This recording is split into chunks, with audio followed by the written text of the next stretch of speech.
Hello, hello. Welcome in to Broncos Uncovered. This is episode 9, Orange Crush. That's the flavor. We're drinking Orange Crush tonight. And I got my special guest. Look at that freaking jersey, man. Look at the hat. Putting me to shame. I mean, this guy, Steven, nice to meet you, man. Tonight. Good to meet you. You cut out for a second, but I think you asked me how I'm doing. I'm doing good. I'm doing pretty good. How are you? I had Oh some no. technical difficulties. Are we all good? Okay, I think we're good now. Sorry about that, bro. Yeah, great to have you, man. Steven, where can the people find you? Because I know you're going to bring. You have a law degree? Is that right? Yes, sir. I am a practicing real estate attorney. You can find me on Twitter at sdwyer esq.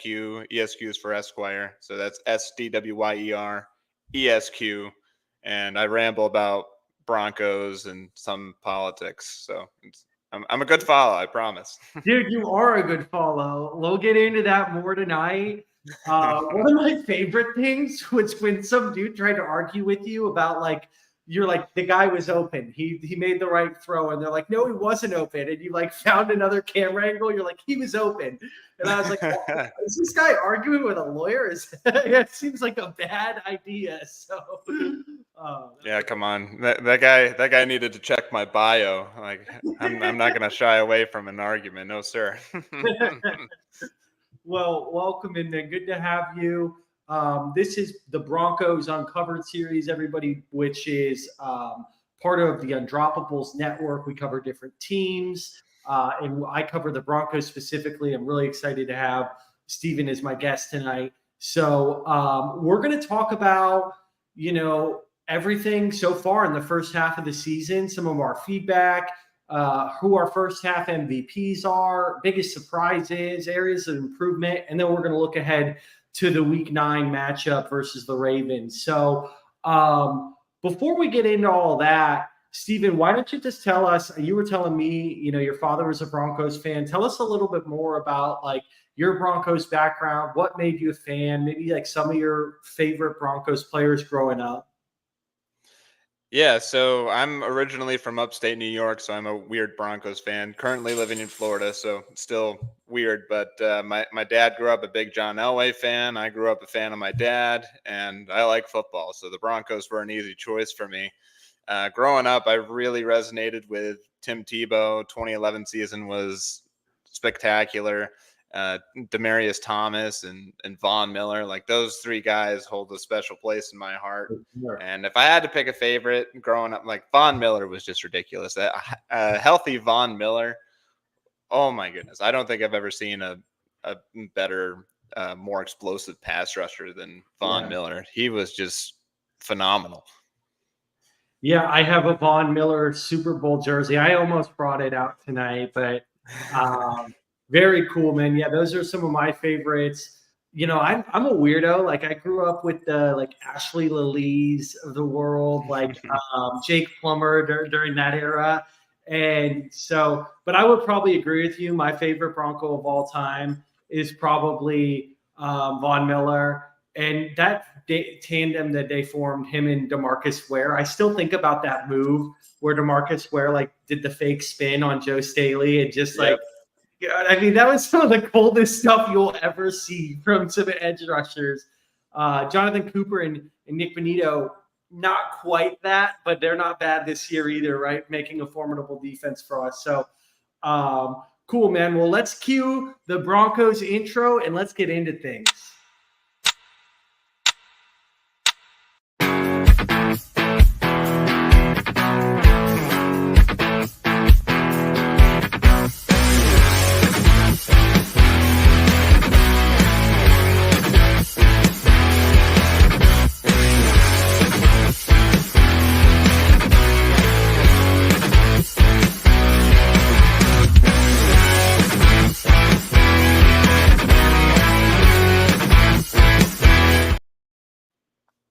Yeah, good stuff.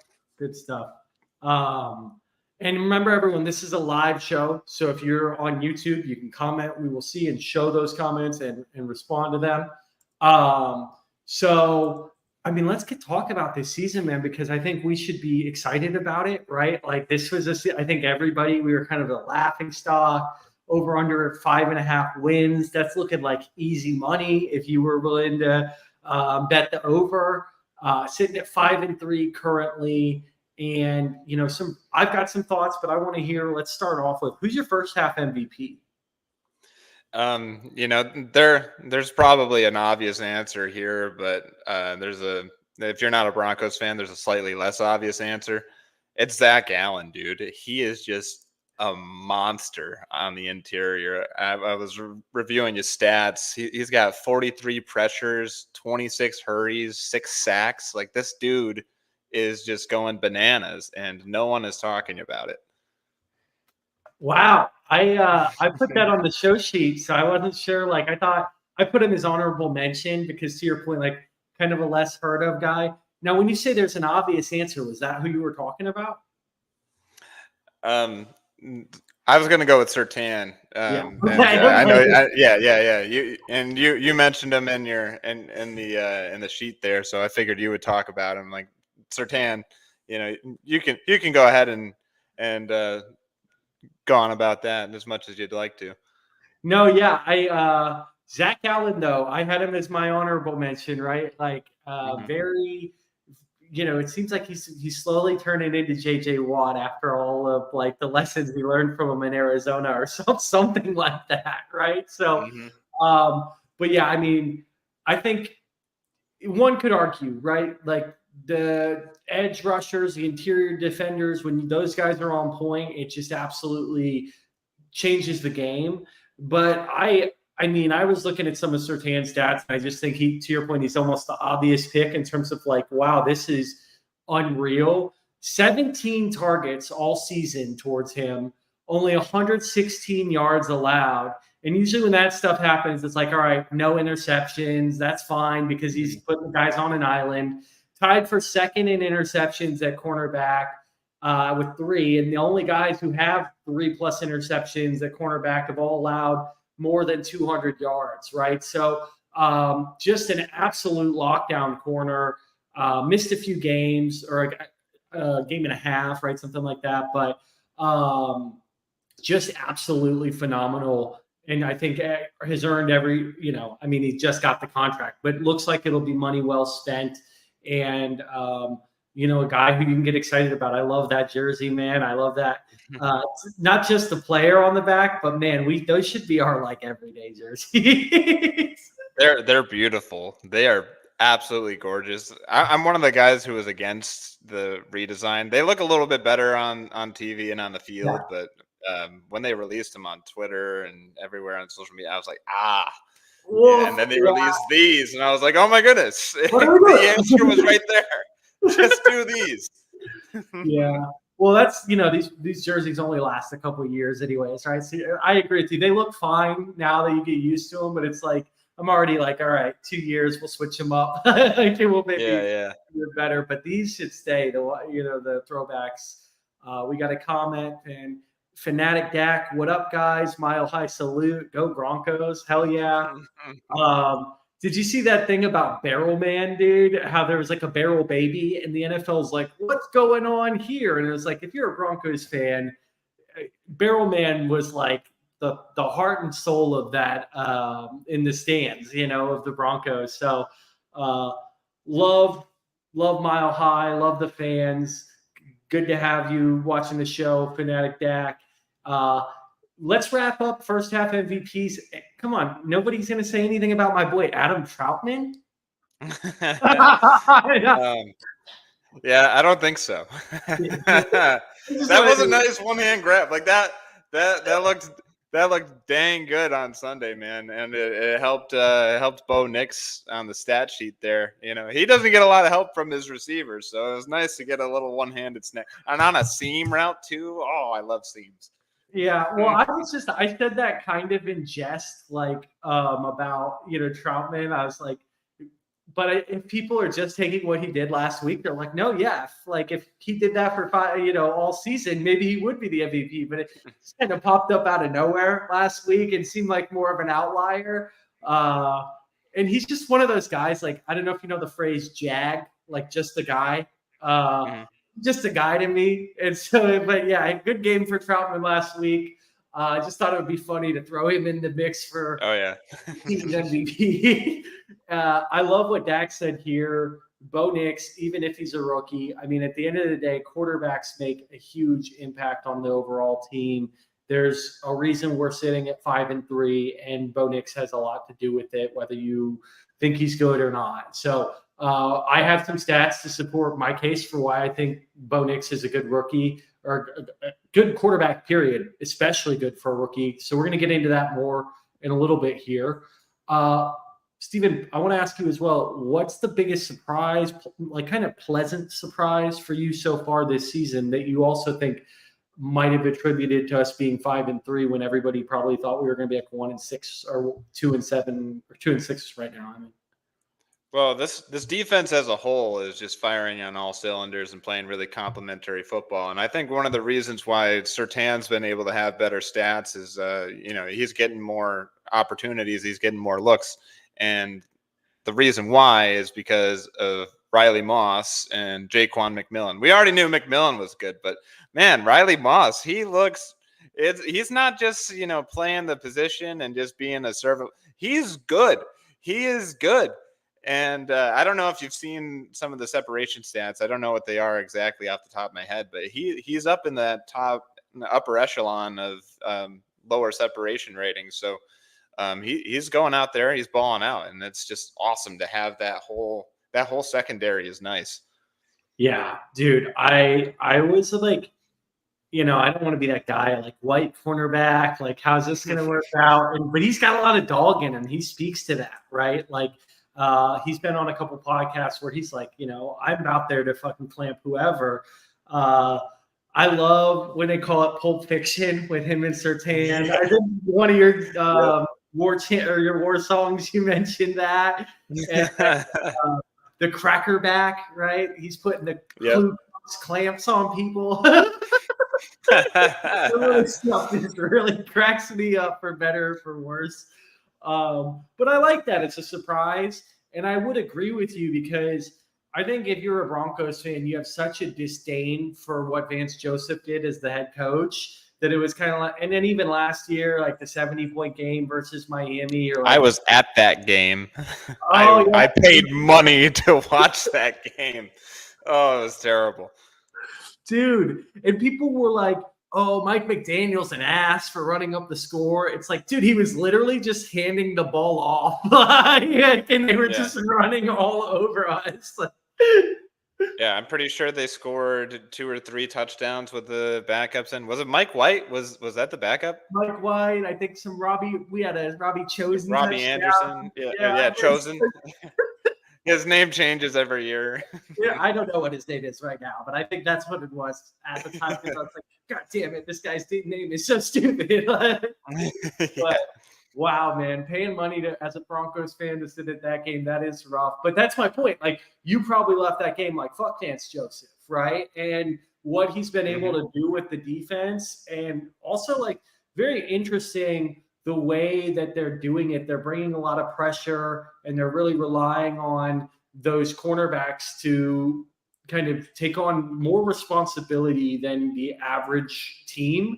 And it's really working out well for us because, to your point, the cornerbacks are stepping up. So I love that answer. Let's hear, so that's pleasant surprises. What do you think is like maybe the biggest area for us to improve on?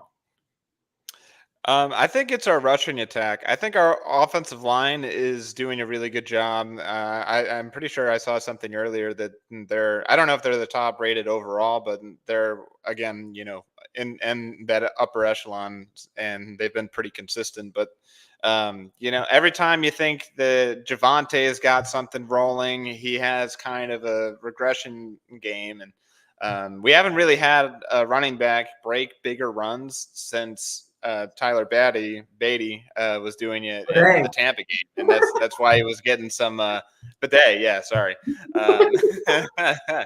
and that's why he was starting to get more touches, and then suddenly he gets knocked out. So it would be really nice to have one of our backs just sort of take on that bigger play and just get one or two or three bigger runs. And we just don't seem to get them consistently. Yeah, I love that answer. And if you watched the show earlier in the off season, leading up to the season, I was pounding the table for Blake Watson. So I swung and I missed there, right? I think he's on our practice squad now. And he made the 53, but then got cut. And yeah, I agree. There's not a lot of juice. McLaughlin's like, I love him. I love his heart and stuff, but he's just a little undersized, and I think that shows up a lot. And yeah, Javonte Williams. I read an interesting stat that like Tyrone Tracy is either just younger or he's older than Javonte Williams, but he also has two games with a higher rushing yards than Javonte Williams has had in his entire career, which is really a wild thing to think about. A guy who's played like 3 games versus a guy who's played like 45. And so I just think he could bring some more. I think he doesn't have the necessary juice. I just don't think it's there. And so, and also, yeah, we're doing great in pass protection, but sometimes I do think, which is weird, you'd think good pass protection, good offensive line, right? Like that equals one another. But sometimes I do think the run blocking leaves a bit to be desired too. Maybe it's just a scheme or something like that. But I certainly think you're dead on that there's so much room for improvement there. And that also kind of shows that like Bo Nix really is balling out with a shitty rushing attack. He's still putting points on the board. For me, kind of further down that train of like Bo Nix not having the best supporting cast, I think it's the wide receivers, right? Like there's been mediocre separation. We could definitely see better hands, better tracking the ball. 12 drops so far this year from the receivers per PFF, and their receiving grade as well has our team 29 out of 32nd for receiving grade. So just pretty broad strokes saying, hey, this wide receiver corps is not it. So those are, I think, between those areas, yeah, we know the defense is great. We know the offense is keeping us in games, but if we could get more out of the rushing attack and a little, maybe make a trade for a wide receiver who could really be a dependable wide receiver one for Bo Nix. No slight on Cortland Sutton. I am curious, do you think we should have gone after Deontay Johnson? Yeah, I was pounding the table for Deontay Johnson in some of my group chats. I was like, we got to go after this guy, and then after seeing the compensation that like they gave him up for nothing, and he could have come right in. We could have used him for this year, and he's young enough to where you could have extended him, so he could have been one of Bo's top targets for the next 3 to 5 years, and I think it would have worked out pretty nicely. It would have just been sort of a jump start on next year because we're going to add a receiver, and probably more than one. We're probably going to add somebody in free agency, and we're probably going to use a higher draft pick on one. Marvin Mims is a disappointment of a second round pick. I don't know what the heck happened to him. Nobody At least he's a good return. Mims, dude. I do have hope for Troy Franklin, and I really like Devon Villay. So I think if we get a true number one to surround these younger guys with, I think we'll look a lot better and have a lot more consistent offensive rhythm going into the next year. You pronounce his name so smooth, Valet. I'm like melee for Valet. It's fine. Is it Valet? No, you're. I'm sure you're right, bro. I just like making stupid rhyme, nicknames. Melee for Valet. So, but yeah, he's solid, dude. That dude went on a mission trip. He's like 26 something years old, something like that. But he's where he needs to be, right? And he's got pretty solid hands and good route runner. my knock on Deontay Johnson has always been just his ability to stay healthy when he's out there, and the drops. Everybody knows the guy drops the ball, but like he's also one of those guys who just seems to get dinged up and hurt every game. So again, that's neither here nor there. I just thought I would throw it in because like I'm also a big believer like the best ability is availability, like Mhm. so I would have liked to have seen us add him, but I wouldn't hate. We'll see. We'll see what happens, and ultimately what we end up doing if we make any moves at the deadline. So, okay, cool. So let's see. We got a comment there. Uh, we need a home run hitter at running back. George or Travis Etienne would be nice. I'm a big Travis Etienne fan from his time at Clemson, and I don't know.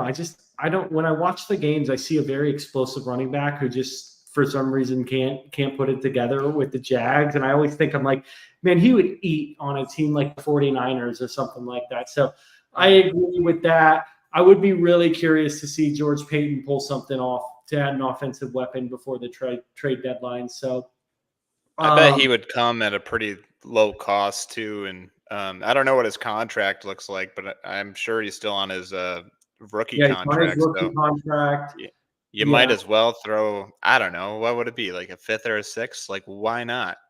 Why yeah, not? I would pay more than that. But to your point, after seeing this Deontay Johnson trade, it's like I guess you can just come at people with like two nickels and they'll take your best player or, Hmm. or something like so. Uh, yeah, that would be a good one. I actually really like that one because, like I said, I'm an ETN fan, and I agree we could use that sort of juice, like a home run hitter, just like Dak said there. So let's talk about kind of the man of the hour, though. Like we teased it before, right? Like I do think I've been very pleasantly surprised. I remember when we picked Bo Nix, I was kind of like, ooh, like this guy's supposed to be a second or third rounder, is kind of playing a lot of Mickey Mouse football there at Oregon. But one of the things, just trying to build some supporting evidence is like why what I'm seeing is enlightening to me. I gathered that he has an average depth of target of 10 yards or more in 3 of the last 5 games. He didn't get to that mark in any of the first 3 games. So what that means is he's pushing down the ball down the field more. And, I think that was one of my major concerns. Is this guy going to be able to throw accurately and push the ball down the field? And I mean, you and I have seen the highlights. I would encourage others to go look. Like this guy's thrown him on a rope 40 yards Hmm. downfield in the rain, right? Even if it was the only pass he completed that game. But he has demonstrated flashes. He's top 10 in least turnover worthy plays. So he's protecting the ball well. Top 3 in time to throw among starting quarterbacks. So he is getting help from the offensive line, like we talked about. But overall, I think, you know, as many touchdowns as Patrick Mahomes, 4 less interceptions, I believe. So Hmm. some really solid. It's like one of those memes of like Patrick Mahomes is like 8 touchdowns, 9 interceptions. They're like, "Oh, you're cute," and then Bo Nix is like Yeah. 8 touchdowns, 5 interceptions. They're like human resources. You know what I mean? What Yeah. have you seen, Steven, that you like from Bo Nix? So I'm a huge nerd about all that, and I watch Tim Jenkins break down his film every week, and then sometimes I watch JT O'Sullivan with the QB School, and then who doesn't love a good Brian Baldinger breakdown when he posts those brainy Baldy. things on Twitter? Gotta love some Baldy. Um, but no, I watch that every week, and he seems to. And someone will be like, "All right, he's doing this a little bit squirrely. He needs to improve here," and then suddenly next week it's cleaned up and each week it looks better and better. But my biggest thing with him, I love his mentality and specifically his aggressiveness. Like especially once he gets settled in, and he settled in quickly this past week. And like you said, he's ripping it downfield. And if he has a bad throw, it's usually because he messes up the feet a little bit, the footwork. And Yeah. you saw this past week, he didn't really have a lot of that issue. And what do he have? Maybe 5 incompletion, somewhere around there. Like he had a really efficient game. And he just continues to do that. There's no bad play. Like if there's a bad play, it's just instantly out of his mind, and he's like, we're gonna do what it takes to win this game, and he puts the team on his back, and I think everyone rallies around that, Yeah. and he's certainly not pulling himself out of any third and goal situations like a certain Colts quarterback.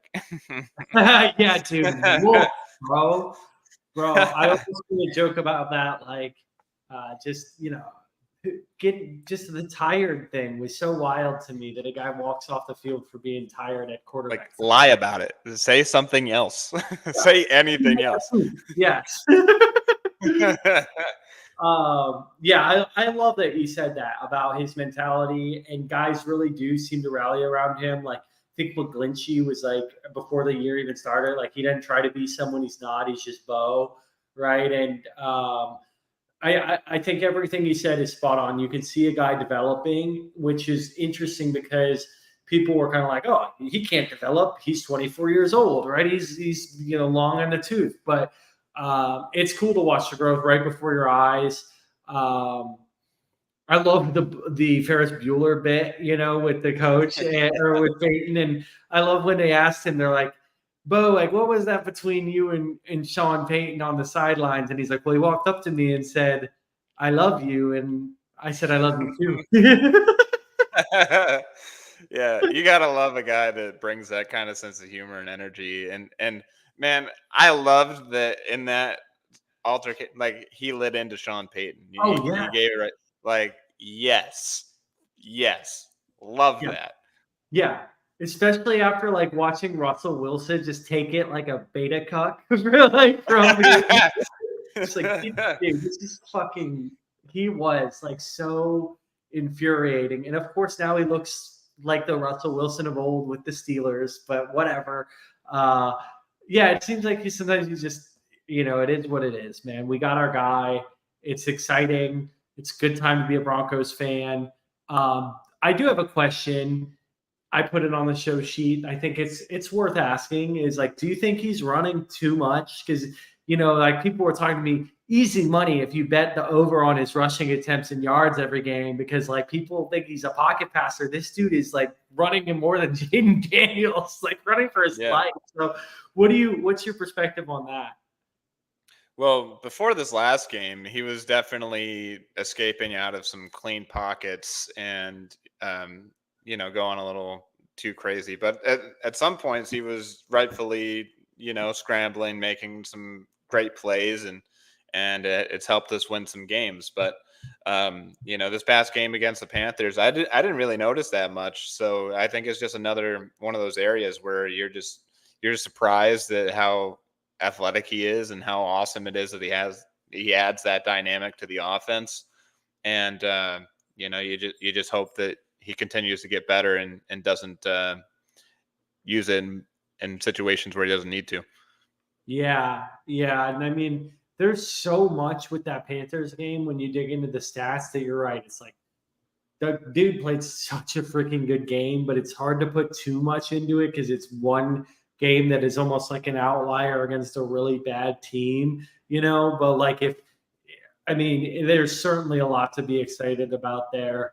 Um, well, awesome. I think we've kind of talked about, what we've seen so far this season and what there is to be excited about going forward as a Broncos fan. We got a ton of cap room going into next year, but honestly, it's a tough schedule going ahead, but I think we can make a playoff push, like especially, the way we can kind of continue to change the narrative. Or nobody else on the outside believes it yet. It still seems like, but if you're a Broncos fan, you're like, dude, we'll just keep winning games. That's fine. Like, Mm-hmm. you can call us bad all you want, right?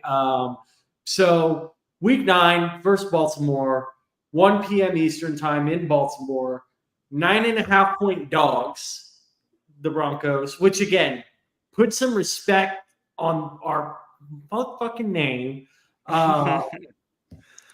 So, anyways, I want to plug my boy Steven again. Steven, you are one of my favorite follows on X because when I was getting to see your page more, you do a fight song sometimes before the games. I think it should be a mandatory thing before every game. I think you should be compensated. I think it's freaking, the lyrics are brilliant. I show it to my wife. She doesn't understand half the shit you're talking about. You made a Pulp Fiction reference in one of those. Bottom line, Steven, where can the people find you on X and beg you to make fight songs every week? Well, it seems like the poll I put up is they voted yes, so you should be getting another one this week. But you can find me on X at SDwyer ESQ, and you'll find all my Broncos fight songs there, and until we lose again. No, dude, I can't win or lose. We need it. That's SDWYERESQ, everybody. And I'm telling you, go back and look at this guy's media, watch the other ones. They make me want to piss my pants. So as your Broncos uncovered guy, viewers out there, I'm going to try and do us all a solid. I can't guarantee. I don't know what he's going to say. But I'm gonna ask him, dude, do you have a little sneak peek of Week 9 fight song for us? See, I was considering, giving you a couple lines and singing it, but if I did that, I'd give you like half the song already. Right, But right. I'll tell you this: I'm gonna give a little bit of love to some guys who haven't gotten that much love, and we're just gonna go and beat the Ravens. We're gonna beat them. Maybe a little Adam Troutman reference. Yeah. Yep, Adam Troutman. You know what? I might throw a one-hander reference in there. That was nice. He deserves some recognition for it. Well, cool, man. I didn't think I'd get it out of you. But I honestly, dude, like I'm saying, it takes stones to sing like that in front of the camera. Like, I freaking really, I can't say enough good things about some of the stuff you put on your page and how lucky Broncos country is to have you on the show tonight. So, um, again, watch this fight song because there will be some interesting nuggets around, what we're going to need to take down this team. But let's talk about that a little more. The over-under on the game is 45.5, which is higher than a lot of games we've played this year. And I think that's because, like, the Baltimore defense isn't as good as years past, and the Baltimore offense runs up the score. And it's going to be an interesting mix with a really good defense on the Broncos, who probably can hold Baltimore to less points than people are expecting. And they've got a porous pass defense, which could allow Bo Nix to have another good game. I think this could be a lot tighter than people think.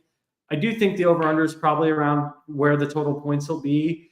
And Humphrey, the best corner Baltimore has, may not play. He was out last week with a knee injury. So let's see, maybe another 3-touchdown performance from Bo. Steven, what are some of the things that you are going to be watching most closely? And what do you think is going to be the key to the Broncos' victory this weekend? It's going to be the same as it always is with a team that Derrick Henry is on, and it's going to be stopping him. You got to stop Lamar too on the ground, but if they get Henry rolling and if they get out to an early lead where they can give him 20 carries, and I think I saw a stat, you might have sent it to me, I'm not sure, but anytime he goes over 100 yards, his record and whatever team he's on is pretty dang good, and I'm pretty sure he's undefeated with the Ravens when he goes over 100 yards. So we definitely need. Man, I wish we had some Josie Jewell and some Alex Singleton right now.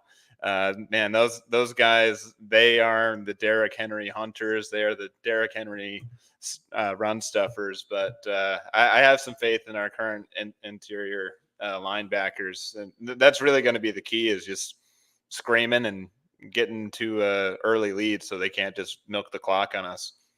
Yeah, no, that's a good point. That could derail the entire game if they're controlling the ball on the ground and have a time of possession advantage. That being said, it was really interesting because I didn't know you were going to say that. I did just do a quick little search in the background here. We are apparently Derrick Henry kryptonite of sorts. He's played the Broncos 4 times in his career, 77 attempts for 239 yards. That's just over 3 yards per carry. has never had a rushing or receiving touchdown versus the Denver Broncos. Which is what, because like we get run on sometimes by some of, like we were talking about that Dolphins game last year. So interesting, right? Because that's a guy who I think you're right. It's a key to victory. Historically, we've been able to keep him in check.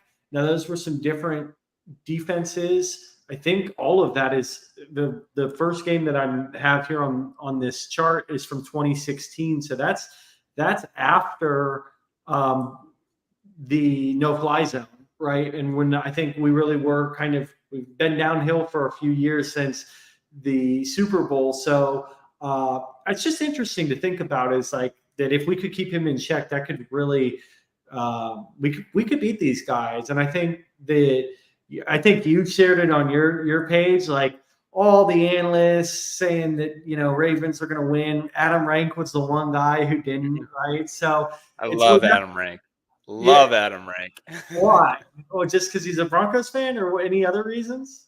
Oh no, like anytime you see those graphics and everyone's like, oh, whoever's playing the Broncos, it's always Adam Rank right in the middle. Who's just like, you know what? The Broncos are going to edge it out. And a lot of the time we do. So it's like, he's just our little, secret in our back pocket is Adam Rank. He's a Bears fan, but he's in the Broncos corner. I love it. All right.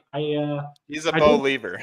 Yeah, I'm a believer. It's a bonanza. I had to do every single thing I could not to make the title of this show have something to do with like a bow entendre. You know what I mean? So yeah.